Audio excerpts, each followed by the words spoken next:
अच्छा जी, so welcome everyone.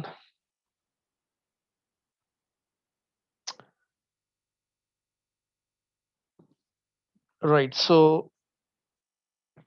Well अब हमारा जो गोल है एक्चुअल में, यानी इस कोर्स का, वो वो पहले बताना इसलिए ज़रूरी है कि आपको ये पता हो कि हम इस लेक्चर में, मतलब इस कोर्स में वो क्या-क्या चीज़ें करेंगे जो कि हमने पहले नहीं की, और उनकी ज़रूरत क्यों है। सो इस कोर्स का बुनियादी मकसद ये है कि मैं आपको इन सम सेंस एआई के जो मुश्किल तरीन टॉपिक्स हैं, जिसमें सबसे बुनियादी टॉपिक है न्यूरल नेटवर्क और उसकी ट्रेनिंग, जिसको हम बैक प्रोपेगेशन कहते हैं। उसको मैं आपको कागज़ पेन पे करना सिखाऊँ, और कागज़ पेन पे करने के बाद मैं आपको अगर कोई लो लेवल लाइब्रेरी दूँ, और लो लेवल लाइब्रेरी से मुराद ये नमपाई, यानी वो लाइब्रेरीज़ जो कि न्यूमेरिकल कंप्यूटिंग के लिए यूज़ होती हैं, उन लाइब्रेरीज़ के ज़रिए आप वो काम कर सकें जो कि टेंसरफ्लो या पायटॉर्च करती है। यानी टेंसरफ्लो और पायटॉर्च, ये तो हायर लेवल लिब्स हैं, और ये आमतौर पे ऑन टॉप ऑफ नमपाई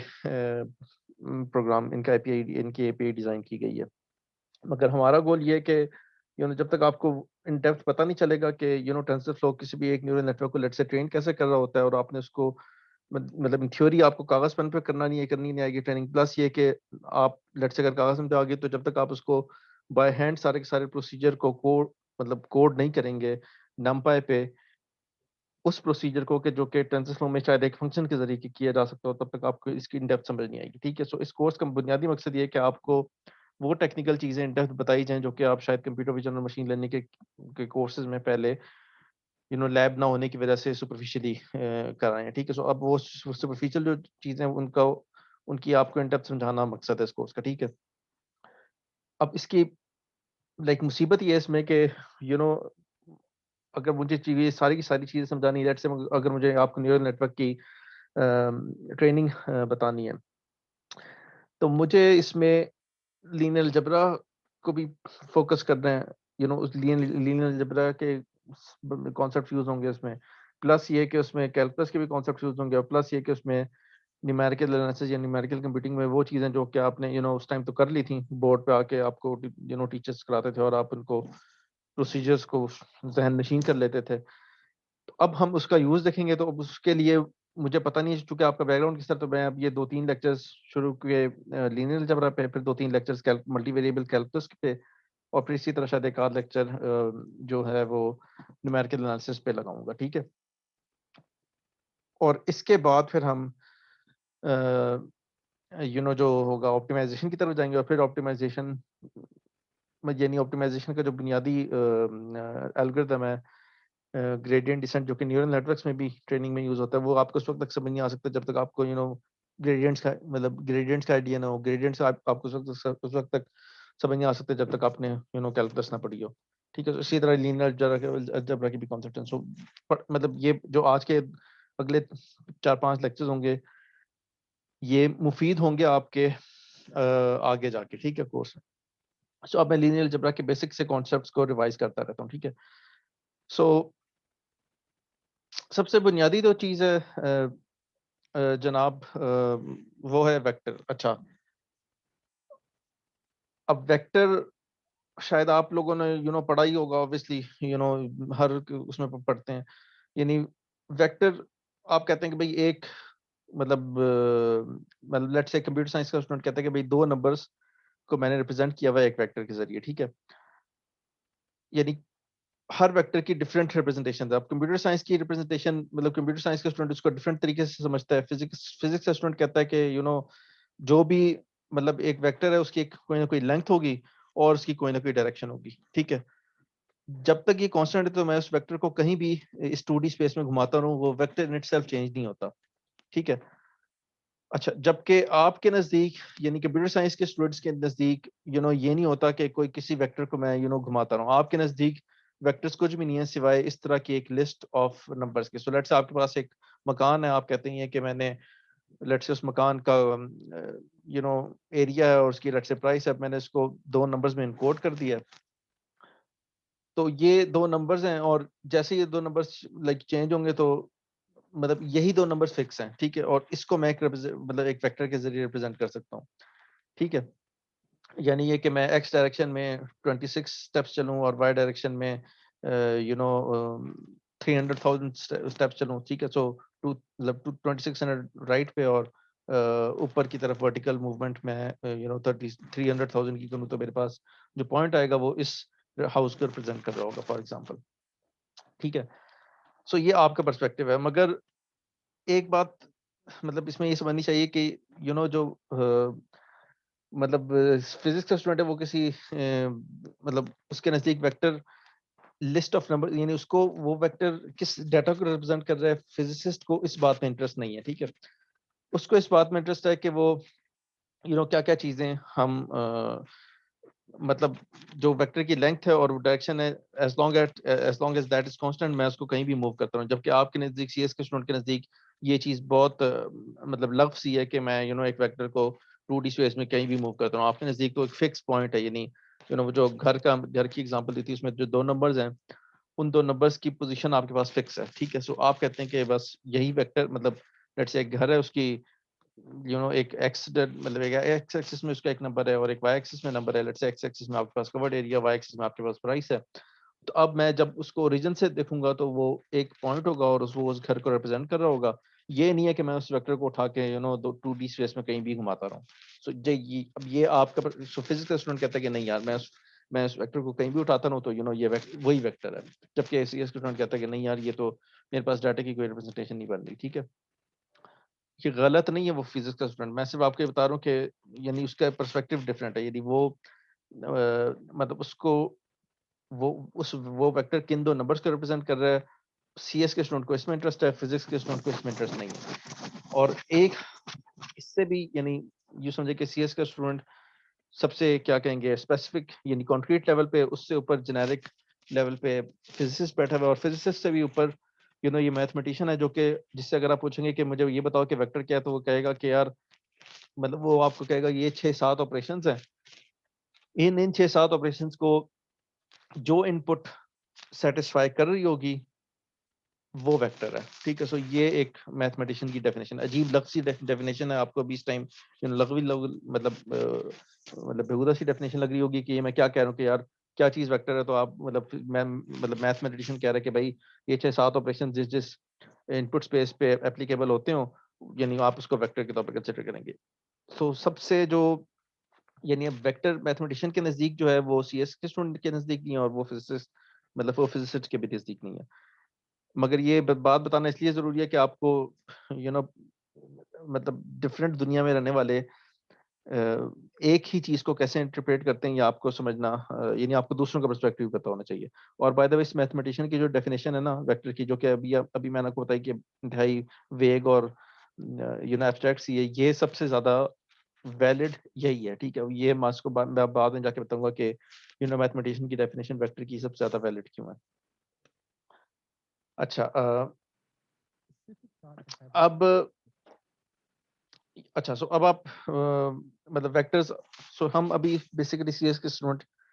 को ही देखते हैं, सही है। सो सीएस के स्टूडेंट कहता है कि भाई लेट से कोई भी वेक्टर है ना, वो एक एक्स और वाई एक्सिस होगा, उस वेक्टर की कोई ना कोई टेल होगी और उसका कोई ना कोई हेड होगा। अच्छा और मैं ये नहीं कहूंगा कि भाई मैं इस वेक्टर को कहीं भी उठा दूं, मैं कहूंगा कि भाई नहीं, ये जो वेक्टर है इसका ओरिजिन जो है वो यू नो मतलब उसकी जो वेक्टर की जो टेल है वो ओरिजिन पे फिक्स है, ठीक है। हर वेक्टर की मतलब उसकी जो टेल होगी वो ओरिजिन फिक्स होगी। और मैं कहूंगा कि लेट्स से ये जो नंबर है फॉर एग्जांपल 1 2, तो 1 और ये 2 ये इस वेक्टर को रिप्रेजेंट कर रहा है, ठीक है। इसी तरह लेट्स से 4 0 1 2 3 4 मतलब ये जो पिंक वेक्टर है ये किसी भी एक नंबर को रिप्रेजेंट कर रहा है, ठीक है। और इसमें भी लाइक मजीद ये कि मैं आपको यानी ये भी डिफाइन करूंगा कि इन इस पे जो इम्प्लिसिट एजम्पशन होती है कि ये जो मेरी एक्सिस है, ये जिसको मैं बेसिस भी बोलता हूँ, उस वो बेसिस बेसिकली ये बता रही होगी कि उस वो वेक्टर मतलब किसी भी एक वेक्टर तक पहुंचने के लिए आपने क्या करना है, ठीक है। सो लेट्स से उसका एक स्टेप होगा, लेट्स से मैं कहूंगा कि एक्स एक्सिस में ये एक स्टेप है, ठीक है। इसी तरह वाई एक्सिस में ये एक स्टेप है, ठीक है। तो एक ही जो 1 बाय 1 का ग्रिड है, ये बेसिकली मैंने एक उसको बनाया हुआ है। सो अगर आपने लेट्स से -2 3 तक जाना है, तो x axis positive right side पे, लेफ्ट साइड पे नेगेटिव है, तो आप -2 टाइम्स लेफ्ट पे मूव करें और फिर 3 टाइम्स अपवर्ड्स मूव करें, ठीक है। सो किसी भी एक वेक्टर को मैं in terms of x y coordinate decompose कर सकता हूँ या रिप्रेजेंट कर सकता हूँ, सही है। अच्छा, इसको आप आमतौर पे एज अ पॉइंट भी देख सकते हैं, ठीक है। सो यानी ये जो लाइक इस मतलब हम जो इस वक्त डेफिनेशन देख रहे हैं, उसमें एक वेक्टर और पॉइंट में लाइक कोई फर्क नहीं है, ठीक है। यानी जिस तरह मैं एक पॉइंट डिफाइन करता हूँ, वही चीज वेक्टर है। बस इसमें जो मतलब डायरेक्शन का एलिमेंट है वो शामिल है। यानी अब अगर मैं ये इमेजिन करूं कि वो वेक्टर लेट्स से ये वाला जो पॉइंट है वो वेक्टर, अगर इसकी टेल ओरिजिन से जुड़ी हुई है, तो अब टेल से उस पॉइंट की तरफ जो डायरेक्शन है वो वेक्टर में होती है, जो कि एक क्लासिकल डेफिनेशन ऑफ पॉइंट में शामिल नहीं है, ठीक है। मगर बहरहाल हमारी असम्पशन में अब तक वेक्टर्स और पॉइंट्स यानी सीएस के स्टूडेंट के नजदीक बराबर है, ठीक है।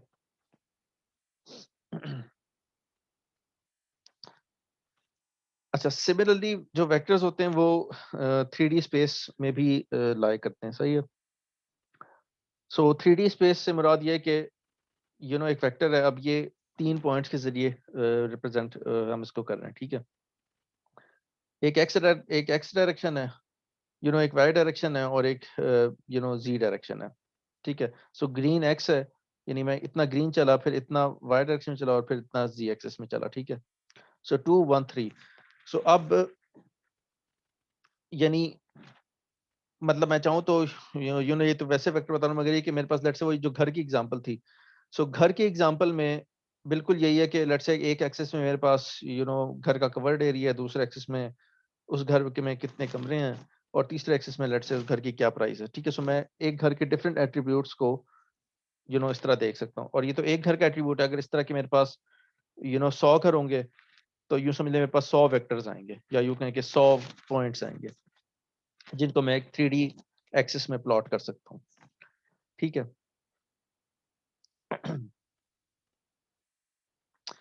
फिर इसी तरह यानी मेरे पास अब यहाँ पे जो मैथमेटिशियन है वो कहता मतलब उसके उसका पर्सपेक्टिव आ जाता है। सो क्या कहेंगे, मैं जिस तरह यानी दो वेक्टर्स को ऐड कर सकता हूँ, या यूं कहें कि जो दो घर थे। अब ये घर के केस में तो कोई एग्जांपल है, मतलब कोई बैठती नहीं है कि मैं दो घरों को जमा कर लूं। मगर ये कि लेट से अगर आपके पास दो पड़ोस में घर हैं, तो आप उनके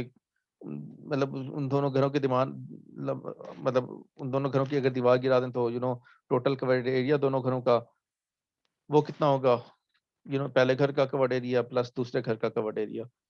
इसी तरह दोनों घरों के मिला के कमरे कितने होंगे, पहले घर के total number of rooms plus second जो घर है उसके टोटल नंबर ऑफ रूम्स।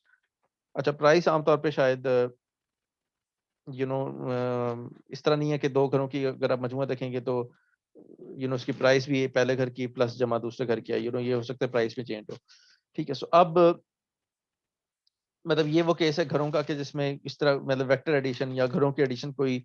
मतलब समझ में नहीं आती, ठीक है। मैं वैसे एग्जांपल दे रहा था कि इन जनरल हम कर ही सकते हैं कि वेक्टर्स जिन पॉइंट्स को रिप्रेजेंट कर रहे हैं हम उनको ऐड भी कर सकते हैं, ठीक है। और ऐड करने के बाद एक नया वेक्टर भी हमारे पास आ सकता है। अच्छा, सो लेट्स आपके पास दो वेक्टर्स हैं, या दो किसी भी तरह का डाटा है, चाहे वो घरों का है चाहे किसका है, और आपने उन दोनों को ऐड करना है, ठीक है। सो उसका एक तरीका जो बेसिक सा ये वो ये कि मैं एक वेक्टर को उठाऊं, किसी भी एक वेक्टर को, और उसकी टेल को दूसरा जो वेक्टर था उसके हेड से ज्वाइन कर दूं, ठीक है। सो मैंने किया ये कि यानी इस पिंक वेक्टर को उठाया और इसकी टेल को ऊपर ले जाने के बाद मैंने पहले जो वेक्टर था उसके हेड से ज्वाइन कर दिया, और अब मैंने कहा कि मेरे पास जो नया वेक्टर आया है वो ये ये वाला आया है, ठीक है। So this is v plus W, ठीक है। तो ये तो अच्छा, और ये क्यूमुलेटिव भी है, यानी ये उल्टा भी हो सकता है। यानी मैं ये कहूँ कि भाई बजाय इसके कि दूसरे वेक्टर की टेल को पहले वेक्टर के हेड से ज्वाइन करो, क्यों ना इस तरह करो कि यानी मैं उस इस तरह भी कह सकता था कि लेट्स से आप इस ये जो येलो वेक्टर है उसको उठा के सारे को इधर ले आए, ठीक है, यानी ये इधर इस तरफ फोकस कर लें, यानी जो येलो की टेल है उसको स्प्रिंग के हेड से ज्वाइन कर लें, तो तब आपके पास पहले आप इधर जाएंगे और फिर आप इधर जाएंगे और इधर जाके कहीं आप रुक जाएंगे, ठीक है। सो तब भी आपके पास देखेंगे कि डब्ल्यू प्लस वी वही वाला वेक्टर आएगा जो कि वी प्लस डब्ल्यू आ रहा है, ठीक है, ये वाला, ठीक है। सो अच्छा,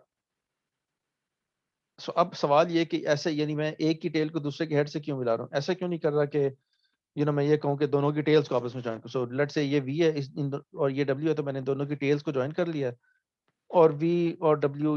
लेट से ये वाला वेक्टर आ रहा है, पहले वेक्टर के हेड को दूसरे वेक्टर, मतलब ये भी मैं मतलब इस तरह मैंने क्यों नहीं सोचा, ठीक है। तो ये तो मतलब ये जो ज्योमेट्रिक रिप्रेजेंटेशन है कि दो वेक्टर्स को ऐड करने की, कि मैंने एक के हेड को दूसरे की टेल से ज्वाइन करना है, कोई सा भी एक के हेड को दूसरे की टेल से ज्वाइन करना है, ना कि दोनों की टेल्स को ज्वाइन कर दूं, ये वैलिड इसलिए है कि अगर आप देखेंगे तो इसके इसके पीछे मैं कर ही रहा हूँ इंडिविजुअली कि मैं एक्स और वाई कंपोनेंट्स को ऐड कर रहा हूँ, ठीक है, दोनों वेक्टर्स के। यानी मैं कह ही रहा हूँ कि अगर आपने लेट से इधर मतलब किसी भी एक वेक्टर तक मतलब v प्लस डब्ल्यू करना है, तो आपने उसके इंडिविजुअल एक्स और वाई कंपोनेंट्स को ऐड करना है, ठीक है। तो इससे मुराद ये कि लेट से मैं अगर कोई भी एक येलो वेक्टर मैंने डिफाइन किया है 1 2 पे, ठीक है, और दूसरा वेक्टर है यू नो लेट से वो है 3 1, 3 और -1, ठीक है। तो अभी दोनों को ऐड करने की साइंस ये है कि मैं पहले एक स्टेप राइट पे जाता हूँ, फिर मैं 2 स्टेप ऊपर जाता हूँ, फिर मैं 3 स्टेप राइट पे जाता हूँ और फिर मैं एक स्टेप नीचे जाता हूँ, ठीक है। सो यानी मैं इंडिविजुअल एक्स और वाई कंपोनेंट्स को मिला के मूव कर रहा हूँ, ठीक है। और ये इक्विवेलेंट है इसके कि मैं 4 स्टेप्स राइट पे जाऊँ, यानी 3+1, और फिर 2 - 1 एक स्टेप ऊपर जाऊँ, ठीक है। यानी कम्यूटेटिव जो मूवमेंट है वो यानी एक्स और वाई को ऐड करने के बाद आती है, ठीक है। यानी मैं पहले वेक्टर पे चलूँ, फिर मतलब पहले वेक्टर का एक्स कंपोनेंट, फिर दूसरे वेक्टर का उसी वेक्टर का वाई कंपोनेंट, फिर इस वेक्टर का एक्स कंपोनेंट और फिर इस वेक्टर का वाई कंपोनेंट। सो मतलब 4 दफा मूव करूँ, इससे अच्छा ये है कि मैं क्यों ना इन दोनों के एक्स को ऐड करूँ, इन दोनों के वाई को ऐड करूँ, और जो भी वो नंबर आ रहे हैं उतना मैं एक्स पे मूव करूँ और फिर मैं जो रिजल्टेंट है उतना वाई पे मूव करूँ, ठीक है। सो अब ये साइंस है, यानी दोनों के मतलब किसी भी एक के हेड को दूसरे की टेल से ज्वाइन करने के पीछे। अगर मैं ऐसा नहीं करता तो फिर आप ये जो केस है मेरा कि जिसमें मैं दोनों की टेल्स को ज्वाइन कर दूं, तो फिर आपके पास कोई नया ही वेक्टर आएगा, यानी वो फिर इंडिविजुअल एक्स और वाई कंपोनेंट का एडिशन तो नहीं होगा, ठीक है। सो मैंने यानी इसके पीछे जो अ, यानी मैथमेटिशियन है उसका जो कंस्ट्रेंट है कि जब आप दो वेक्टर्स को ऐड करें तो दोनों के एक्स और दोनों के वाई आपस में ऐड हों, तो वो जो वेक्टर आता है वो नया वेक्टर होता है। उस यानी ये जो मैथ की यानी जो मैथमेटिशियन की का बेसिक प्रेमिसेस है, इसको फुलफिल करने के लिए जो ज्योमेट्रिक रिप्रेजेंटेशन है वो यही बनती है कि आप एक की टेल को दूसरे के हेड से ऐड करें।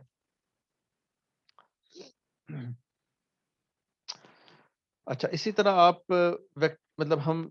दो वेक्टर्स को ऐड करते हैं, बिल्कुल इसी तरह हम एक वेक्टर को स्केल भी कर सकते हैं। सो लेट्स से आपके पास एक वेक्टर वी है और आपने उसको मतलब किसी भी एक नंबर से स्केल करना है, ठीक है।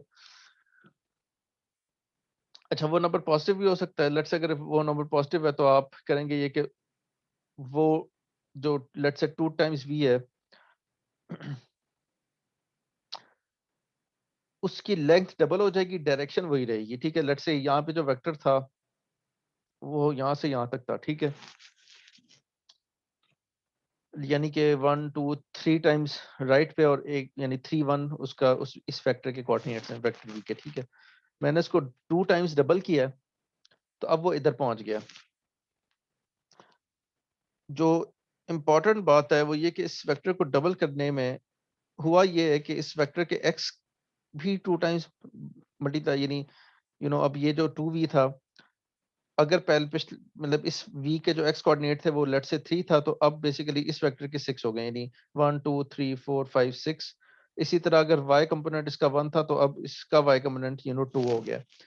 सो एक बात जो इम्पोर्टेंट है वो ये कि x और y कंपोनेंट डबल हो गए हैं जब मैंने v को डबल किया, यानी v की लेंथ को डबल किया है, तो x और y कंपोनेंट तो डबल हो गए हैं। अब सवाल ये कि यह हाइपोटेन्यूज जितना था, यानी यहाँ से लेके यहाँ तक की जो लेंथ थी आया वो भी डबल हुई है कि नहीं? ठीक है, यानी मैंने ये तो कह दिया कि ये जो v को जब मैंने 2 टाइम्स मल्टीप्लाई किया तो उसके जो x का कंपोनेंट था v का वो 2 टाइम्स बढ़ गया, इसी तरह y कंपोनेंट था वो भी 2 टाइम्स बढ़ गया। ये कितना बड़ा है, ये सवाल है जो कि मैंने आप में से एक सेक्शन पे शायद पढ़ा है, उसमें हमने ये देखा था कि ये भी जितना यहाँ से लेके यहाँ तक थी उतना ही अब मजीद ऐड होगी, सो ये भी डबल हो गई है, यानी हाइपोटेन्यूज भी डबल हुआ है। ठीक है, सो इसको आप बेसिकली क्या कहेंगे, वो अगर आप इसको x अज्यूम करें, इसको y अज्यूम करें, तो आप देखेंगे कि 2x whole square plus 2y whole square under root अगर आप करें तो वो ये जो थी x square plus y square under root इसका डबल आता है। बेशक इसको घर जाके ट्राई कर लीजिएगा। ठीक है, तो बहरहाल हो ये रहा है कि मैं चाहे सो ये तो मतलब इस फैक्टर को बड़ा कर, मैं इस फैक्टर को कंप्रेस भी कर सकता हूँ, और ना सिर्फ कंप्रेस कर सकता हूँ बल्कि उल्टा भी कर सकता हूँ, मैं इसको -1.8 से ही मल्टीप्लाई कर सकता हूँ। ठीक है, सो -1.8 से जब मल्टीप्लाई होगा तो उसकी क्या कहेंगे लेंथ 1.8 टाइम्स बढ़ जाएगी, मगर जो डायरेक्शन थी वो उलट जाएगी। अच्छा, डायरेक्शन उलटने से क्या मुराद है, यानी आया एक्स कंपोनेंट उल्टेगा उसका या वाई कंपोनेंट उल्टेगा? यानी एक अगर इसका एक्स मतलब 3 था और इसका वाई 1 था, तो अब ये वाला जो वेक्टर है इसका जो एक्स आया है वो बेसिकली 3 मल्टीप्लाई बाय -1.8 है। ठीक है, यानी बेसिकली माइनस समथिंग, और इसी तरह इसका जो वाई कंपोनेंट था वो भी 1 मल्टीप्लाई बाय -1.8 है। ठीक है, सो और वो बेसिकली इतना आ गया। ठीक है, यानी 1 मल्टीप्लाई बाय -1.8 इज -1.8, यानी कहने का मकसद है कि x कंपोनेंट भी उलट गया, यानी x भी माइनस में चला गया और y भी माइनस में चला गया। ठीक है, तो जब आप किसी वेक्टर को नेगेटिव से स्केल करते हैं तो उसकी डायरेक्शन उलटने का मतलब ये है कि उसके x और y दोनों कंपोनेंट्स नेगेटिव में चले जाते हैं। ठीक है, अच्छा, सो इन जनरल आपके पास होगा ये कि लेट से आपके पास कोई भी एक वेक्टर है, आप उसको a टाइम्स स्केल कर लेते हैं। सो और जब आप a टाइम्स स्केल करते हैं तो आपके पास वो नया वेक्टर आ जाता है। इसीलिए ये जो स्केल मतलब वेक्टर स्केलिंग से मुराद ये है कि किसी भी एक नंबर से किसी भी एक वेक्टर को स्केल कर देना, और ये जो वो जो नंबर होता है वो बेसिकली ये स्केलर, यानी स्केलर इसको नंबर नहीं, इसको हम टेक्निकल वर्ड में स्केलर बोलते हैं, इसलिए कि यानी स्केलर इसलिए है कि वो एक वेक्टर को स्केल कर रहा है। ठीक है, सो वो नंबर अब आपके पास स्केलर और इंडिविजुअली अगर आप देखें किसी भी एक वेक्टर को मैंने किसी भी एक नंबर से स्केल करना हो तो उसके जो इंडिविजुअल एक्स और वाई हैं उनको मैं बेसिकली उसी नंबर से स्केल कर देता हूँ जिस नंबर से वेक्टर स्केल हो रहा है। ठीक है,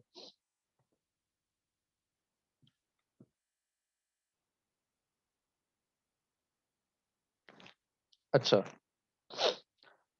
अब ये जो सारी की सारी हमारी अजम्पशन थी ना, उसमें मेरी अजम्पशन ये थी कि मेरे पास दो एक्सिस हैं, एक एक्सिस एक्स पे और दूसरा एक्सिस वाई पे है। ठीक है, अच्छा, और ये मेरी इम्प्लिसिट अजम्पशन थी, यानी मैंने जब आपको ये बताया कि लेट्स से कोई भी एक वेक्टर है 3 - 2 पे, तो आपको यानी आपके जहन में ये बैठा हुआ है कि एक मतलब 3 टाइम्स मैंने चलना है एक्स एक्सिस पे और -2 टाइम्स चलना है मैंने वाई एक्सिस पे, और आपको ये भी पता है कि पॉजिटिव एक्स राइट साइड पे, नेगेटिव एक्स लेफ्ट साइड पे, और पॉजिटिव वाई अपवर्ड्स है और नेगेटिव वाई डाउनवर्ड्स है। ठीक है, सो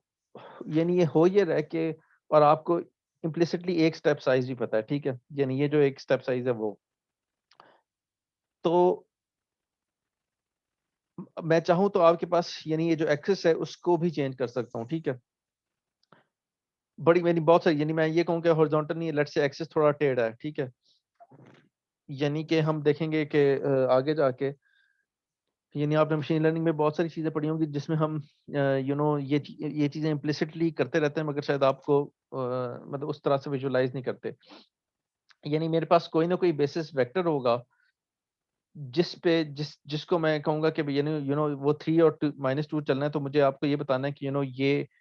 इतना मतलब ये लेट्स से अगर 3 कदम आपने राइट साइड पे चलना है और 2 कदम आपने नीचे चलना है, तो मुझे आपको ये बताना पड़ेगा कि एक कदम से क्या मुराद है, यानी एक कदम कितने मीटर्स का है। ठीक है, सो ये जो सारी की सारी स्टोरी है वो इसको मैं कहता हूँ कि बेसिस वेक्टर, यानी मुझे आपको ये बताना पड़ता है कि एक बेसिस वेक्टर मतलब एक कदम, या यूं कहें कि एक जो बेसिस वेक्टर है उसकी लेंथ कितनी है, ठीक है। तो जब मैं आप ये कह रहा हूँ कि ये 3, तो इससे मुराद ये है कि एक बेसिस वेक्टर है जिसकी लेंथ है 1 मीटर्स, लेट्स से अगर ये x मीटर्स में है, और इसी तरह एक बेसिस वेक्टर है j का जिसकी लेंथ है 1 मीटर्स अपवर्ड्स, ठीक है। और ये दोनों वेक्टर्स हैं, यानी कि इसकी डायरेक्शन भी मैंने आपको बताई हुई है कि राइट साइड पे, और इसकी डायरेक्शन मैंने आपको बताई हुई है जे की, जे हैट की के ऊपर है। सो आई हैट और जे हैट दोनों की लेंथ 1 है, और आई हैट की डायरेक्शन मतलब पॉजिटिव आई हैट राइट हैंड मतलब राइटवर्ड्स पॉइंटेड है, इसी तरह जो पॉजिटिव जे है वो अपवर्ड पॉइंटेड है। तो ये बेसिकली आई हैट और जे हैट आपके कदमों को स्पेसिफाई कर रहे हैं कि जब आपने 3 कदम चलना है तो एक कदम का साइज कितना होगा, ठीक है। और न सिर्फ ये उसका साइज कितना होगा, बल्कि उसकी डायरेक्शन क्या होगी, ठीक है। ये नहीं है कि आप कहें कि भाई 3 कदम मैं इस तरह चल रहा हूँ, ठीक है। मैंने आपको ये बताना है कि राइट साइड पे ही चलना है आपने, ठीक है। सो ये जो बेसिस वेक्टर्स हैं, इनकी खसूसियत ये है कि एक तो ये स्पेसिफाई कर रहे होते हैं कि एक स्टेप साइज कितना है, और प्लस ये कि उस स्टेप साइज की डायरेक्शन क्या है। तो अब अगर मैंने आपको डायरेक्शन भी स्पेसिफाई कर दी और स्टेप साइज भी आइडेंटिफाई कर दिया, तो तब 3-2 चलने का मतलब ये है कि आपने ये जो बेसिस वेक्टर था उसको 3 टाइम्स स्केल किया, और फिर जो ये वाला वेक्टर था उसको -2 टाइम्स स्केल किया, ठीक है। यानी ये जो वेक्टर था जे, उसको -2 टाइम्स स्केल करेंगे तो आपके पास ये वाला वेक्टर आ जाएगा। इसी तरह ये जो वेक्टर था आई हैट, इसको मैं 3 टाइम स्केल करूंगा तो ये वाला वेक्टर आ जाएगा। अब आप इन दोनों को मतलब स्केल करने के बाद अब जब इन दोनों को ऐड करेंगे तो तब आप इस वेक्टर येलो तक पहुंचेंगे। यानी कि इस सारी स्टोरी बयान करने का मकसद ये है कि आपके पास जो वेक्टर येलो है वो लीनियर कॉम्बिनेशन है ऑफ योर बेसिस वेक्टर्स। यानी कोई भी वेक्टर जिसके आपको x और जिसका आपको y पता हो, वो आपके बेसिस वेक्टर का लीनियर कॉम्बिनेशन होता है with those x and that y, ठीक है। यानी वो जो x और y जो कि आपके पास येलो वेक्टर के कोऑर्डिनेट्स हैं, वो आपने i वेक्टर को x टाइम स्केल किया, j वेक्टर्स को y टाइम स्केल किया, और फिर वही जो वेक्टर एडिशन थी उसको अप्लाई किया, तो अब आप इस येलो तक पहुंचे, ठीक है। सो ये बताना लाजमी है कि आई हैट और जे हैट इस केस में क्या है, यानी आई हैट की लेंथ कितनी है और उसकी डायरेक्शन क्या है। ट्रेडिशनली अजम्पशन ये होती है कि आई हैट की लेंथ 1 है और उसकी डायरेक्शन राइट हैंड साइड पे, इसी तरह जे हैट की लेंथ 1 है और उसकी डायरेक्शन अपवर्ड्स है, ठीक है। मगर अभी हम जाके देखेंगे कि हम इस तरह कर सकते हैं कि इन बेसिस वेक्टर्स को मॉडिफाई कर दें, तो तब हमारे पास वेक्टर क्या कहेंगे, वेक्टर वेक्टर तक पहुंचने का तरीकेकार भी चेंज हो जाएगा, ठीक है। इसको अभी हम देखते हैं कि किसी कोई और बेसिस वेक्टर हो तो क्या हो। मगर बहरहाल फॉर मतलब ये जो नोटेशन है इसमें, ये जो आई और जे हैं इनको मैं कहता हूँ कि मेरे बेसिस वेक्टर्स हैं एक्स वाई कोऑर्डिनेट के। यानी ये एक्स है और ये वाई एक्सिस है। तो मेरे पास जब भी कोई 2D स्पेस होगी उसके उसके मेरे पास कोई ना कोई बेसिस वेक्टर्स होंगे, और मैं हर यानी उस 2D स्पेस में हर पॉइंट तक कोई भी पॉइंट हो तो मैं उन बेसिस वेक्टर्स के लीनियर कॉम्बिनेशन के जरिए पहुंचूंगा। अच्छा, सो अब हम अगर different basis vector, so let's say अगर मैं कहूँ कि भाई बेसिस वेक्टर्स को चेंज करके देखो, तो इससे क्या मुराद है? अच्छा, इससे मुराद लेट्स से ये है कि यानी अब मैं आपसे कहता हूँ कि भाई आई हैट और जे हैट जिस तरह आपने देखे थे, अब वो बेसिस वेक्टर्स नहीं है। अब आपको बेसिस वेक्टर्स जो मैं बताऊंगा आपने वो यूज करने हैं, ठीक है। सो लेट्स से एक बेसिस वेक्टर आपके पास ये है, दूसरा बेसिस वेक्टर ये है। So, मतलब यूं कहें कि ये आपने जब एक्स वाई पे चलना है, सो अब आप इस यानी ये जो एक्स और वाई एक्सिस है इसको भूल जाएं। अब आपके पास बेसिस वेक्टर्स ये वाले हैं, ठीक है। ये एक बेसिस वेक्टर है और ये दूसरा बेसिस वेक्टर है। अब नोटिस करें इन दोनों की, वेल पहले तो जो बेसिस वेक्टर्स थे उनके दरमियान एंगल 90 था, इनके दरमियान शायद एंगल 90 नहीं है, ठीक है। न सिर्फ ये कि अब इस केस में मैं कहूंगा कि दोनों वेक्टर्स आपस में ऑर्थोगोनल नहीं है, ठीक है। सो एक तो ये कि इन दोनों यानी 90 डिग्री का मतलब है, 90 डिग्री का मतलब होता है कि दो वेक्टर्स आपस में ऑर्थोगोनल हैं, और 90 डिग्री नहीं है, लेट्स से अभी मेरी assumption ये कि इन दोनों वेक्टर्स के दरमियान एंगल 90 डिग्री नहीं है, ठीक है। सो एक तो ये नॉन ऑर्थोगोनल है, और दूसरी ये कि इस वेक्टर का साइज छोटा है और इस वेक्टर का साइज बड़ा है, ठीक है। यानी W का साइज बड़ा है, V का साइज छोटा है। अब जब मैं आपसे कहूंगा भाई कि लेट से आप मतलब कोई एक वेक्टर में डिफाइन करता हूँ 1.5 और 0.6 है, यानी उसका x कंपोनेंट है 1.5 और उसका y कंपोनेंट है 0.6। तो इससे मुराद ये है कि आपने इस बेसिस वेक्टर को 1.5 टाइम स्केल किया, इस बेसिस वेक्टर को जो कि जे हेड के इक्विवेलेंट था, मतलब जे हेड के करस्पॉन्डिंग था, इसको सॉरी ये ओरिजिनल बेसिस वेक्टर ये था, इसको आपने 0.6 टाइम स्केल किया तो आप इधर आ गए, इसको आपने 1.5 टाइम स्केल किया तो आप इधर आ गए, ठीक है। सो अब आपके पास जो मतलब इस एक्स और वाई का बेसिस वेक्टर आएगा, वेल वो क्या आएगा, वो आएगा कि जब मैं इधर जाऊं और उसके बाद फिर मैं इतना जाऊं,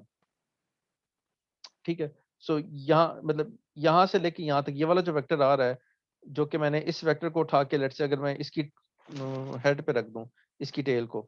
तो फिर आप यूँ समझ लें कि मैंने पहले इतना 1.5 टाइम्स v पे जाना है और फिर मैंने 0.6 टाइम w के क्रॉस आना है, ठीक है। So I will end up somewhere around here, ठीक है। सो अब ये इस पॉइंट से देखिए ये जो वेक्टर आएगा, ये आपके पास 1.5 कॉमा 6 की रिप्रेजेंट 1.5 कॉमा 6 की रिप्रेजेंटेशन है 0.6 की, ठीक है। जो कि ऑब्वियसली इसके मतलब एक्स वाई मतलब मैंने इन बेसिस वेक्टर्स यानी अब मैंने किया ये कि आई हेड और जे हेड के बजाय इन दोनों बेसिस वेक्टर्स को यूज किया है और मैं इन दोनों के लीनियर कॉम्बिनेशन के जरिए अपनी स्पेस को डिफाइन कर रहा हूँ, ठीक है। अब ये जो पिंक वाला वेक्टर है ये आपके पास आ रहा है। अच्छा वंस अगेन मैं चाहूँ तो इन ये जो आप देख रहे हैं नंबर्स को चेंज करता जाऊँ, यानी वी और डब्ल्यू के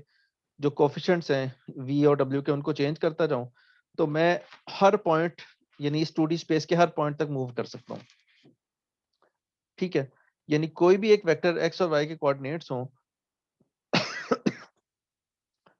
मैं उन उन एक्स वाई पॉइंट्स पॉइंट्स पे इन वी और डब्ल्यू के डिफरेंट लीनियर कॉम्बिनेशंस के जरिए पहुंच सकता हूं, ठीक है। बिल्कुल इसी तरह के जब आई हैट और जे हैट के पिछले अपने आई हैट और जे हैट जो वेक्टर देखे थे बेसिस वेक्टर्स, उनके लीनियर कॉम्बिनेशन के जरिए भी मैं 2D स्पेस में हर पॉइंट पे नेविगेट कर सकता हूँ। बस इसमें फर्क ये कि जो पॉइंट क्या कहेंगे इस यानी अगर आप ये वाला 3.1 और -2.9 देखें तो ये इस पॉइंट को यानी ये इस 2D स्पेस में तो शायद ये वाला पॉइंट है, मगर ये वाला पॉइंट क्या कहेंगे 1 2 3 इसमें assumption ये है कि आई हैट और जे हैट इन जो पुराने बेसिस वेक्टर हैं, अगर मैं उनको यूज करूं तो ये वाला इस वाले पॉइंट के कोऑर्डिनेट बनते हैं ये, और अगर मैं जो ये वाला मतलब वो जो वी और डब्ल्यू वाले कोऑर्डिनेट्स हैं उनको यूज करूं यानी इन बेसिस वेक्टर्स को यूज करूं, तो अब मेरे पास जो कोऑर्डिनेट्स बन रहे हैं यानी ये वी और डब्ल्यू को बेसिस वेक्टर्स को यूज करते हुए वो बन रहे हैं जनाब -0.8 और 1.3, ठीक है। यानी कि एक ही पॉइंट है, यानी 2D स्पेस में मतलब देखने कहने को तो एक ही पॉइंट है, मगर इस पॉइंट तक पहुंचने का तरीकाकार अगर मैं आई हैट और जे हैट के बेसिस वेक्टर्स को यूज करूं तो ये है,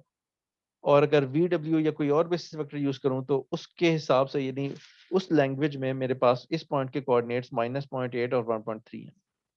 ठीक है। यानी वी और डब्ल्यू अगर बेसिस वेक्टर्स वी और डब्ल्यू हो तो वी को -0.8 टाइम्स वी की तरफ मूव करना है और 1.3 टाइम्स मैंने डब्ल्यू की तरफ मूव करना है, तब मैं उस पॉइंट पे पहुंचूंगा कि जिस पॉइंट पे आई हैट और जे हैट को यूज करते हुए मैं 3.1 और -2.9 के जरिए पहुंचूंगा, ठीक है। सो ये लैंग्वेज डिफरेंट है, एक्चुअल में तो पॉइंट एक ही है, ठीक है। सो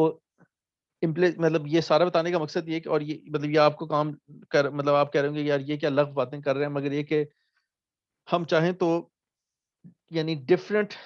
बेसिस वेक्टर्स के जरिए सेम पॉइंट तक पहुंच सकते हैं, ठीक है। यानी एक ही पॉइंट को मैं डिफरेंट लैंग्वेज में या डिफरेंट एक्सेस में के हिसाब से उस पॉइंट तक मूव कर सकता हूँ। और इसकी जो सबसे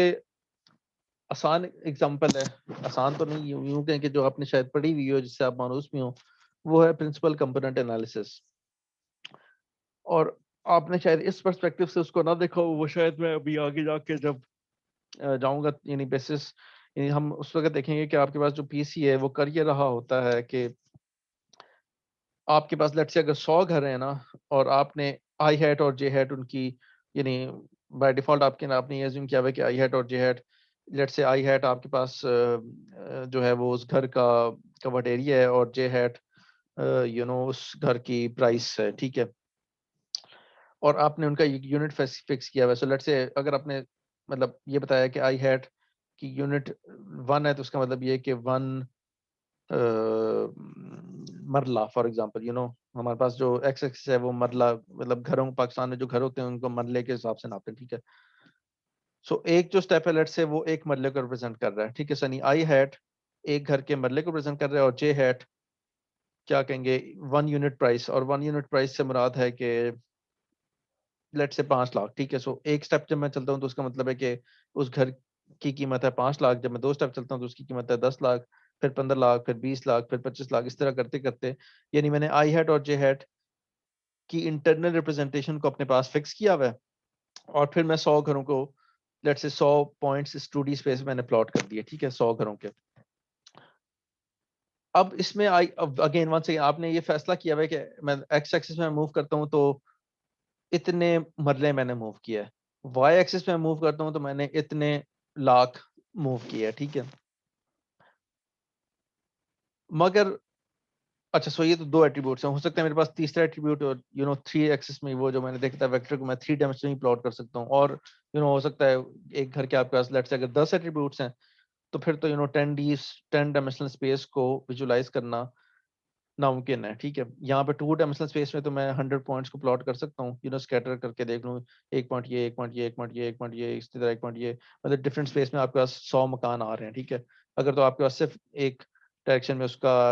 कवर्ड एरिया, दूसरे डायरेक्शन में उसका उसकी प्राइस है।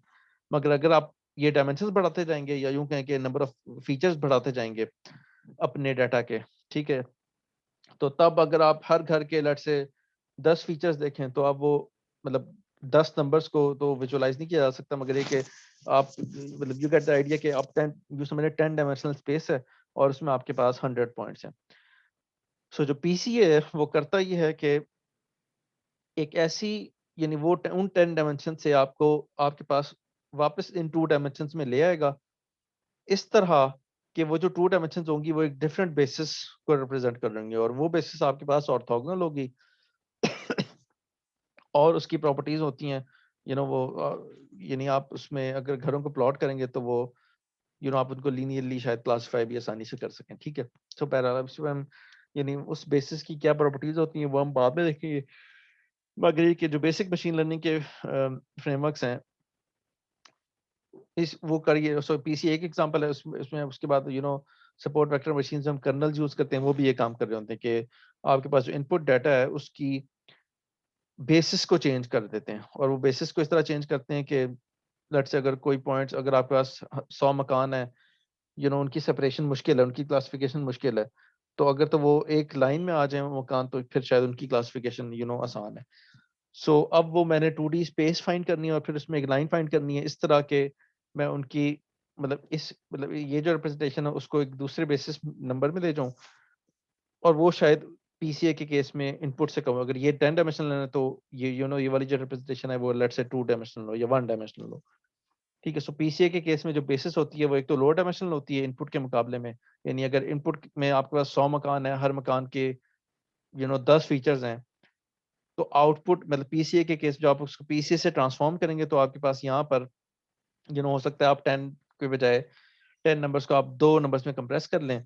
या यूं कहें कि आप 100 मकानों को 2 नंबर्स के जरिए रिप्रेजेंट करें बजाय इसके कि 10 मतलब हर मकान को 10 नंबर के जरिए रिप्रेजेंट कर रहे हैं आप 100 के 100 मकानों को में से हर मकान को 2 नंबर्स के जरिए रिप्रेजेंट करें। अब मकान तो वही रहेंगे, बस उसमें फर्क ये होगा कि ये जो रिप्रेजेंटेशन है ये आपके पास मतलब इसकी बेसिस चेंज है। मकान वही है जिस तरह ये वेक्टर था, आप मतलब यहाँ तक मतलब इसके जरिए भी और इसके जरिए भी दोनों तक मतलब पहुंच तो सकते हैं, मगर ये कि ये रिप्रेजेंटेशन शायद यूजफुल हो बनस्बत इस रिप्रेजेंटेशन के, ठीक है। सो पीसीए केस में जो प्रिंसिपल वेक्टर्स होते हैं उनकी रिप्रेजेंटेशन करामत होती है बनस्बत इनपुट रिप्रेजेंटेशन की, ठीक है।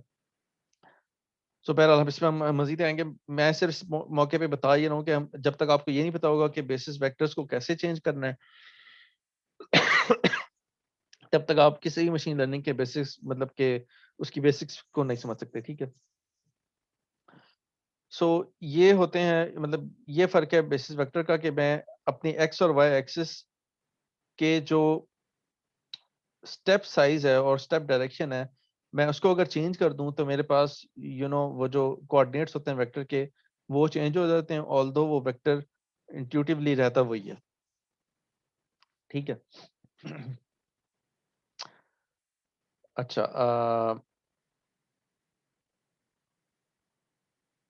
हाँ,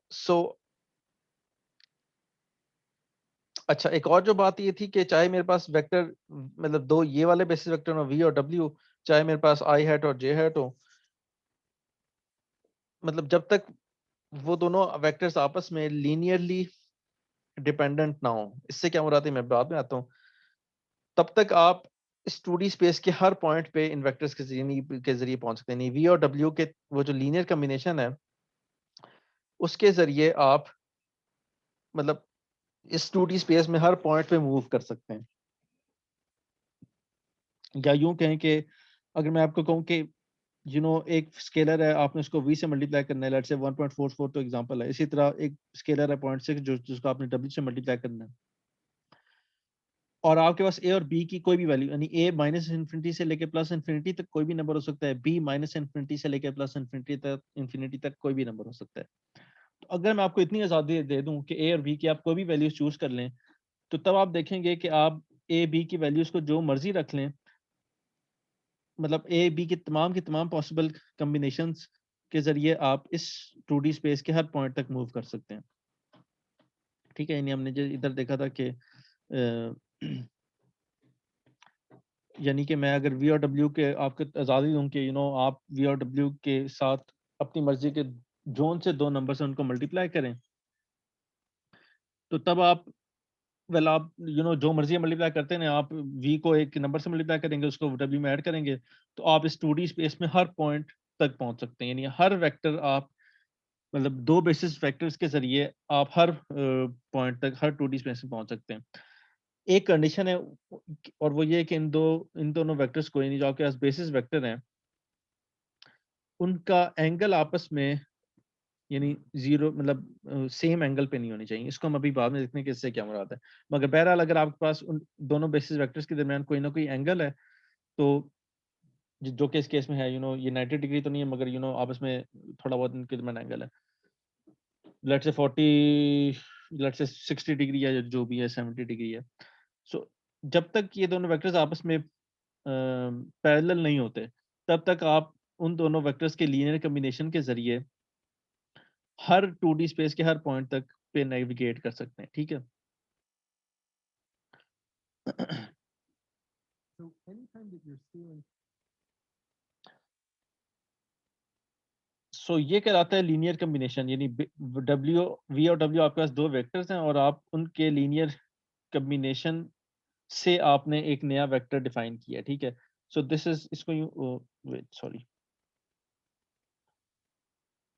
सो आपने आपके पास लेट्स से ये z है, z is equal to a v plus b डब्ल्यू। ठीक है? और ये बेसिकली जो यानी जो वेक्टर z है आपके पास, क्या कहेंगे, वो ये पिंक वाला वेक्टर है, and that vector z is equal to a times v plus b times w। ठीक है? और इसको लीनियर कॉम्बिनेशन क्यों कहते हैं? वेल, इसको लीनियर कॉम्बिनेशन इसलिए कहते हैं कि अगर आप लेट्स से a को फिक्स कर लें, ठीक है, और बल्कि यूं कहेंगे उल्टा कर लेते हैं, यानी हम b को फिक्स कर लेते हैं, यानी ये वाली जो लेंथ है, इसको मैं फिक्स कर लेता हूँ 1। ठीक है? और मैं आपको कहता हूँ यूं सो लेट्स से v आपके पास एक एक बेस v आपके पास एक बेसिस वेक्टर था और w आपके पास दूसरा बेसिस वेक्टर है। w के साथ आपने जिस स्केलर को मल्टीप्लाई करना है, आपने उसको लेट्स से फिक्स कर लिया विद 1 या 1 के बजाय 2 या जो मर्जी। ठीक है? अगर आप इसको फिक्स कर लें, ठीक है, और a को वेरी करते रहें, यानी ये जो a है इसको वेरी करते रहें, तो तब आप देखेंगे कि आप सॉरी यार मैं स्पेस बार बार बात अगर आप w के साथ जो कोफिशिएंट मल्टीप्लाई हो रहा है b इसको फिक्स करें और v के साथ जो भी कोफिशिएंट है उसको चेंज करते रहें, तो तब आप देखेंगे कि आप एक लाइन पे ही, यानी आपका जो आउटपुट वेक्टर आएगा वो बेसिकली एक लाइन पे ही आएगा, यानी एक लाइन के क्रॉस आप मूव कर रहे होंगे, यानी जो आउटपुट वेक्टर जी आएगा वो मतलब इस लाइन पे ही लाई कर रहा होगा, यानी वो उसके जो कोऑर्डिनेट्स हैं वो इस लाइन पे लाई कर रहे होंगे, ठीक है, अगर आप W को फिक्स कर दें। और ये दूसरी तरफ भी मुमकिन है कि मगर अगर लेट्स से आप V को फिक्स करें और W को चेंज करें तो भी आप लाइन के क्रॉस ही मूव कर रहे होंगे। सो ये चूंकि आप मतलब एक नंबर को फिक्स करें तो लाइक बी को फिक्स करें और ए को वेरी करें तो आप लाइन पे मूव कर रहे हैं, या दूसरी तरफ ए को फिक्स करें और बी को मूव करें तो भी आप लाइन पे मूव कर रहे हैं, या यूं कहें कि ए को फिक्स करूं और दूसरे को वेरी करूं तो आउटपुट जो वेक्टर है वो एक लाइन पे लाई कर रहा है, इसीलिए इसको मैं लीनियर कॉम्बिनेशन बोलता हूं, ठीक है, यानी इसमें जो आउटपुट है जी वो एक लाइन पे लाई कर रही है, गिवन कि मेरे पास जो दो पैरामीटर्स हैं उनमें से मैं किसी एक को चेंज करूं, ठीक है। अच्छा, और ये तो वही स्टोरी है कि वी और डब्ल्यू के तमाम पॉसिबल कॉम्बिनेशंस के जरिए मैं हर पॉइंट तक पहुंच सकता हूँ, सिवाय उस वक्त कि अगर मेरे पास वी और डब्ल्यू आपस में पैरेलल हो जाएं, ठीक है। सो पैरेलल से मुराद ये है कि एक लेट से जो वी है वो डब्ल्यू का स्केल्ड वर्जन है, हमने देखा था कि स्केल्ड वर्जन से क्या मुराद है कि मैं वी को लूं और मैं कहूं कि डब्ल्यू इज 1.4 टाइम्स वी, ठीक है। फॉर एग्जांपल अभी ऊपर वाले को इसको भूल जाएं, मैं आपसे ये कहता हूं कि दो बेसिस वेक्टर्स हैं, एक बेसिस वेक्टर है ये वाला वी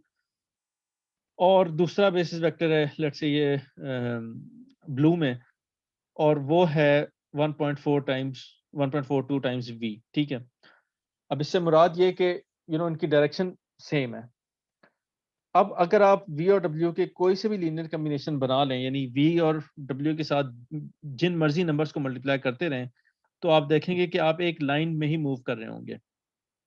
ठीक है। यानी कि अगर आपके पास दो बेसिस वेक्टर्स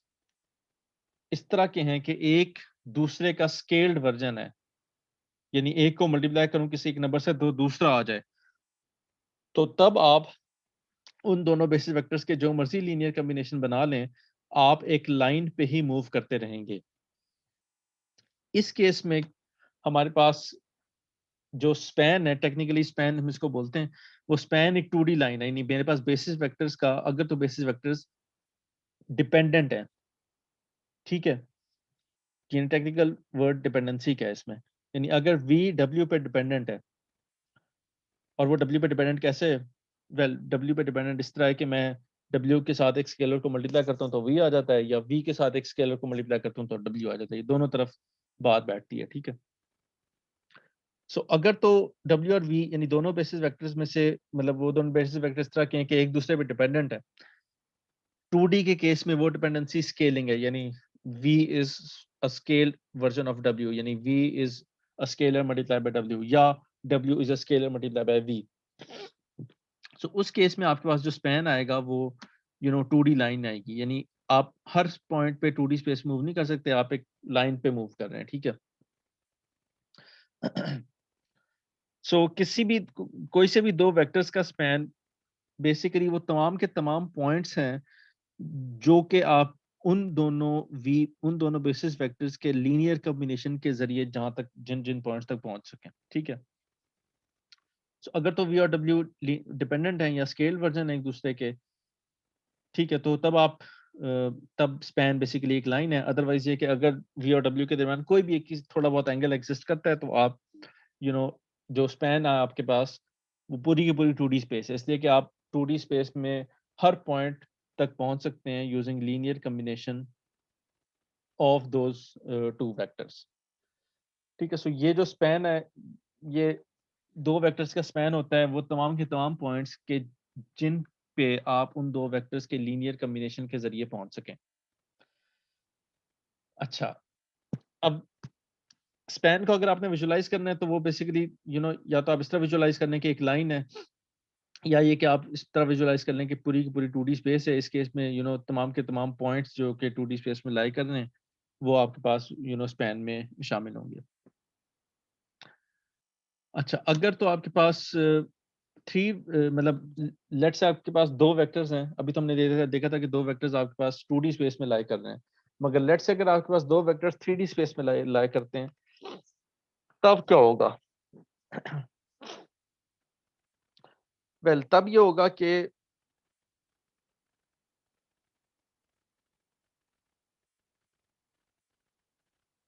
अच्छा सो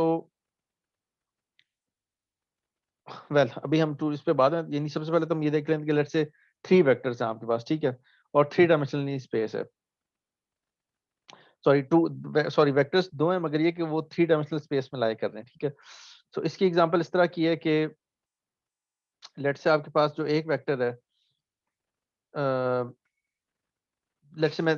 मकान की एग्जांपल ले लेता हूँ। सो उस मकान की एग्जांपल में आपके पास एक एक्सिस में मकान की प्राइस है, दूसरे एक्सिस में उसका कवर्ड एरिया, तीसरे एक्सिस में उस मकान में कितने रूम्स हैं फॉर एग्जांपल। और लेट से ये दूसरा जो, यानी आपने ये बताया हुआ है कि अगर मैं यानी एक्स डायरेक्शन में जाऊं, मतलब एक स्टेप एक्स डायरेक्शन में लूं तो इसका मतलब ये है कि एक मरला, इसी तरह वाई डायरेक्शन में एक स्टेप लूं तो इसका मतलब है लेट से 5 लाख, इसी तरह जी डायरेक्शन में एक स्टेप लूं तो इससे मुराद है कि एक कमरा, ठीक है। सो आपने वो बेसिस में नहीं, वो उस बेसिस की रिप्रेजेंटेशन को डिफाइन किया हुआ है कि मैं एक स्टेप जब किसी भी एक एक्स वाई या एक्सिस में चल रहा हूँ तो इससे क्या मुराद है, ठीक है। अब जो दो बेसिस, यानी आपके पास, यानी दो बेसिस वेक्टर्स आपने डिफाइन किए, मैं ये यूं कहें कि दो घर हैं जिनके में से हर एक घर के तीन एट्रीब्यूट्स हैं और एट्रीब्यूट्स को आपने as a basis function define किया हुआ है, ठीक है। अच्छा अब या यूं कहें कि सादा अल्फाज में कि दो वेक्टर्स हैं और वो दो वेक्टर्स आपके पास 3D स्पेस में लाई कर रहे हैं, यानी हर वेक्टर को आप तीन नंबर्स के जरिए रिप्रेजेंट कर रहे हैं, ठीक है। अच्छा अब अगर तो वेल पहली बात तो ये कि आप, मतलब अगर आप स्पैन देखना चाहें तो आप उन मतलब उन दोनों वेक्टर्स का जो स्पैन आएगा वो बेसिकली एक 2D स्पेस आ रही होगी, यानी कि वेक्टर्स चूंकि दो हैं तो आप ए और बी के जिन मर्जी लीनियर कॉम्बिनेशन के जरिए मूव कर लें उस 3D स्पेस में, चूंकि वेक्टर्स दो हैं तो अब आपके पास जो स्पैन बनेगा वो मैक्सिमम 2D बन सकता है। अच्छा इसमें भी, अच्छा एक और इसमें वो मसला ये कि अभी तो मैंने दो, मतलब ये बात की थी कि अगर आपके पास दो वेक्टर्स हो बेशक वो 3D स्पेस में लाई कर रहे हो, मगर लेट से आपके पास एक वेक्टर है जो कि जिसके थ्री कोऑर्डिनेट्स है, दूसरा जो बेसिस वेक्टर है उसके भी थ्री कोऑर्डिनेट्स हैं, मगर चूंकि वेक्टर्स इनिट से मतलब दो ही वेक्टर्स हैं तो आप उन तमाम के तमाम लीनियर कॉम्बिनेशन के जरिए आप एक प्लेन को, मतलब प्लेन के हर पॉइंट तक तो पहुंच सकते हैं मगर इस प्लेन से बाहर नहीं निकल सकते, ठीक है। इसलिए कि जो वेक्टर्स हैं वो तो दो ही हैं, यानी आप 2D स्पेस में ही मूव कर रहे होंगे और वो 2D स्पेस, वो जो 2D स्पेस होगी वो एक जो 3D स्पेस के एक प्लेन को कट कर रही होगी। अगर तो आपके पास एक तीसरा वेक्टर आ जाता है और वो तीसरा वेक्टर इस तरह आता है कि लेट से पहले वी और डब्ल्यू थे, ठीक है, और अब ये पिंक में यू वेक्टर वेक्टर यू भी आ गया है, मगर ये जो वेक्टर यू है ये उसी प्लेन के अंदर लाई कर रहा है, लेट से इसी प्लेन के अंदर अंदर ये तीसरा वेक्टर भी लाई करता है, ठीक है। यानी अब मैं, सो पहले आपके पास दो बेसिस वेक्टर्स थे,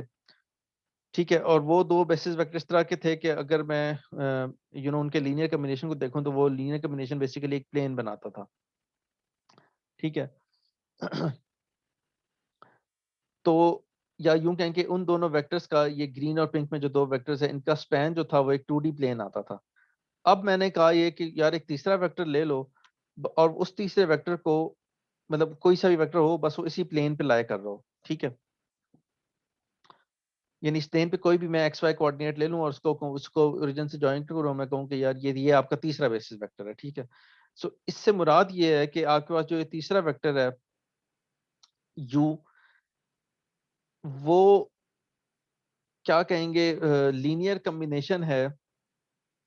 वी और डब्ल्यू का, ठीक है। यानी आपके पास इस केस में जो तीसरा वेक्टर आपने बनाया है वो वी और डब्ल्यू के स्पैन में ही लाई कर रहा है, ठीक है। तो अगर तो इस तरह का केस है तो आपके पास ये तीसरा वेक्टर इन सम सेंस यूजलेस है, ठीक है, इसलिए कि वो मतलब ये कि इसलिए कि वो जो तीसरा वेक्टर है वो बेसिकली आपके पास कोई एक्स्ट्रा इन्फॉर्मेशन ऐड नहीं कर रहा, अगर तो वो किसी भी एक प्लेन पे लाई कर रहा है। अगर तो प्लेन पे लाई नहीं कर रहा, यानी ये कि यूं समझ लें, अगर तो वो लेट्स से आपने जो तीसरा बेसिस वेक्टर बनाया है वो अ, किधर गया, सो लेट्स से आपने जो तीसरा बेसिस वेक्टर बनाया, लेट्स से अगर वो इस प्लेन पे लाई लाई नहीं कर रहा, ठीक है, यानी कि वो जो तीसरा, यानी दो तो बेसिस वेक्टर थे आपके पास, एक पिंक और एक ग्रीन। लेट्स से तीसरा वेक्टर आपने कुछ मतलब इस तरह करके बनाया है जो कि जिसके जो कोऑर्डिनेट्स थे वो इस प्लेन पे लाई लाई नहीं कर रहे, ठीक है। तब तो आप अगर उन तीनों वेक्टर्स की लीनियर कॉम्बिनेशन देखेंगे, ठीक है, या यूं कहें कि एक को स्ट्रेच करूं, दूसरे को स्ट्रेच करूं और तीसरे को स्ट्रेच करता जाऊं, तो अगर तो ये तीनों वेक्टर्स आपस में लीनियरली इंडिपेंडेंट है, ठीक है, तो तब तो आप पूरी की पूरी थ्री डी स्पेस के पे मूव कर सकते हैं, यानी थ्री डी स्पेस को फुली स्पैन कर सकते हैं आप। मगर अगर तो तीसरा वेक्टर को इस तरह का आ जाए जो कि इस प्लेन पे लाई कर रहा है, तो तब आप तीनों के जो मर्जी लीनियर कॉम्बिनेशन बनाते रहें, आप इसी प्लेन पे मूव कर रहे होंगे, ठीक है। सो इस केस में बेशक आपके पास तीन वेक्टर्स हैं, अगर तो वो तीन वेक्टर्स लीनियरली इंडिपेंडेंट है तो पूरी की पूरी थ्री डी स्पेस कवर होगी। अगर वो तीन वेक्टर्स आपस में लीनियरली डिपेंडेंट है, यदि इंडिपेंडेंट नहीं है, अगर इंडिपेंडेंट है तो पूरी की पूरी थ्री डी स्पेस कवर होगी, और अगर डिपेंडेंट है तो फिर आप क्या कहेंगे, एक प्लेन तक ही महदूद रहेंगे, जिस तरह कि हमने देखा इस पॉइंट पे कि यहाँ पे मेरे पास ये लेट से, अब ये जो एग्जांपल है इसमें मेरे पास एक तीसरा बेसिस वेक्टर तो है, मगर रेड वाला, मगर वो जो बेसिस वेक्टर है वो, उसकी मुसीबत ये है कि वो उसी, यानी वो पिंक और ब्लू वाले, ये जो दोनों बेसिस वेक्टर्स था, इनके स्पैन में लाया कर रहा है, या यूं कहें कि इस रेड वेक्टर तक तो मैं पिंक और ब्लू के लीनियर कॉम्बिनेशन के जरिए पहले से ही पहुंच सकता हूँ। तो इस वेक्टर की मुझे जरूरत क्या है, यानी ये तीन वेक्टर्स अगर मेरे पास आ भी जाएं तो भी इनका जो लीनियर कॉम्बिनेशन है, अगर तो ये तीनों के तीन वी डब्ल्यू और यू, इसमें से कोई एक बाकी दोनों का लीनियर कॉम्बिनेशन है अगर, तो इसका मतलब ये है कि ये तीनों के तीनों वेक्टर्स आपस में एक प्लेन पे लाई कर रहे हैं, ठीक है। और अगर ये तीनों के तीनों एक प्लेन पे लाई कर रहे हैं तो फिर तो आपके पास तीसरा वेक्टर यूजलेस है, आप कोई से दो को यूज करते हुए मतलब दो वेक्टर्स आपके लिए काफी थे, आप पूरी की पूरी स्पेस में मूव कर सकते हैं, ठीक है। सो इन जनरल अगर आपके पास तीन वेक्टर्स इस तरह के हैं कि जिनको मतलब के मतलब जिसमें से तीनों के तीनों आपके पास एक प्लेन पे लाई नहीं कर रहे, ठीक है, या यूं कहें एक प्लेन पे लाई करने से क्या मुराद है, एक प्लेन पे लाई करने से मुराद ये है कि कोई सा भी एक वेक्टर बाकी दोनों के लीनियर कॉम्बिनेशंस के जरिए ना आए, तो तब तो वो प्लेन पे लाई नहीं करते, ठीक है। मगर अगर आपके पास कोई सा एक वेक्टर बाकी दोनों के लीनियर कॉम्बिनेशन के जरिए उस वेक्टर तक मैं पहुंच जाऊं, तो फिर ये कि वो वेक्टर यूजलेस है। ठीक है। सो अगर तो ये केस है कि लेट्स से आपके पास एक वेक्टर है रेड कलर का जिसके आपके पास कोऑर्डिनेट्स गिवन है एक्स वाई जी, ठीक है। अगर तो उस वेक्टर के एक्स वाई जी तक आप जो बाकी दोनों बेसिस वेक्टर्स हैं उनके लीनियर कॉम्बिनेशन तक पहुंच सकते हैं, यानी आप पिंक के कोऑर्डिनेट्स आपको पता है, आपको ब्लू के कोऑर्डिनेट्स पता है, आपके पास कोई भी ए और बी की इस तरह की वैल्यू है कि अगर उस ए की वैल्यू को मैं पिंक से मल्टीप्लाई करूं और बी की वैल्यू को मैं ब्लू से मल्टीप्लाई करूं, और उस ए और बी के कॉम्बिनेशन के जरिए मेरे पास जो आउटपुट कोऑर्डिनेट्स आ जाएं वो अगर तो थर्ड बेसिस वेक्टर के आ जाएं रेड वाले के, तो फिर तो इसका मतलब ये है कि आप इस बेसिस वेक्टर तक पिंक और ब्लू के लीनियर कॉम्बिनेशंस के जरिए पहुंच सकते हैं, यानी मैं एक नंबर को मल्टीप्लाई करूं पिंक के साथ, उसको ऐड कर लूं ब्लू के साथ, तो मैं ये रेड रेड कलर की जो बेसिक वेक्टर तक इस तक पहुंच गया हूं। तो इस केस, सो इसका मतलब ये है कि आपके पास ये तीनों के तीनों वेक्टर्स एक 2D प्लेन पे लाई कर रहे हैं, ठीक है। और ये जो तीसरा वेक्टर था जो कि बेसिकली बाकी दोनों का लीनियर कॉम्बिनेशन था, ये आपके लिए यूजलेस है, आपको इसकी जरूरत ही नहीं है, यानी स्पैन बनाने के लिए आपके पास दो ही वेक्टर्स काफी हैं, ठीक है। तो अगर तो इस तरह का कोई केस है जिस तरह के फॉर एग्जांपल इधर देखा था हमने कि यहाँ पर अब मेरे पास जो रेड है, मतलब जो रेड वेक्टर है मैं उस तक मतलब वो चूंकि उस प्लेन पे लाई नहीं कर रहा पिंक और ब्लू के, तो मैं बेसिकली पिंक और ब्लू के जो मर्जी कॉम्बिनेशन देख लूं, मैं उस रेड वेक्टर तक नहीं पहुंच सकता। ठीक है, यानी रेड वेक्टर अगर let's say out of this plane होता, यानी इस प्लेन से ऊपर होता, तो मैं पिंक और ब्लू के जो मर्जी कॉम्बिनेशन देख लूं, वो तो इस प्लेन तक ही मुझे मूव कराएगा। सो वो उस रेड वेक्टर तो मूव कर तक मूव नहीं कर सकता। सो अगर तो आपके पास ये तीनों के तीनों वेक्टर इस तरह के हैं जो कि लीनियरली इंडिपेंडेंट है, ठीक है, या यूं कहें कि उन तीनों के तीनों बेसिस वेक्टर इस तरह के हैं कि किसी भी दो के कॉम्बिनेशन के जरिए आप तीसरे तक नहीं पहुंच सकते, तब तो आपके पास जो स्पेस आएगी वो पूरी की पूरी, मतलब जो स्पैन आएगा वो पूरी की पूरी 3D स्पेस होगी। ठीक है, कि आप वो जो तीनों के तीनों बेसिस वेक्टर्स हैं वो आपस में ऑर्थोगोनल ना भी उनके दरमियान कोई ना कोई एंगल एग्जिस्ट करता है, तो वो आपके आपके पास जो तीनों की तीनों बेसिस वेक्टर्स हैं वो आपको पूरी की पूरी 3D स्पेस में मूव करा रहे हैं। अगर इस तरह का केस है कि जिसमें किसी भी एक बेसिस, कोई भी एक बेसिस वेक्टर आपके पास फालतू है, ठीक है, यानी मैं उस एक बेसिस वेक्टर तक बाकी दोनों बेसिस वेक्टर्स के लीनियर कॉम्बिनेशन के जरिए पहुंच सकता हूं, तो फिर आपके पास जो स्पैन आएगा उन तीनों के तीनों बेसिस वेक्टर्स का वो एक 2D स्पेस आ रही होगी। ठीक है, तो ये है, मतलब ये स्टोरी स्पैन की, कि आप लाजमी नहीं है कि तीन वेक्टर्स गिवन हो तो आप उनके कॉम्बिनेशन के जरिए पूरी की पूरी 3D स्पेस तक पहुंच सकें। ठीक है, आपको ये लाजमी इंश्योर करना है कि बेसिस वेक्टर्स आपस में सो कॉल्ड लीनियरली इंडिपेंडेंट है। ठीक है, यानी इस तरह का केस नहीं है कि you know third vector is equal to a times first vector plus b times second vector. ठीक है।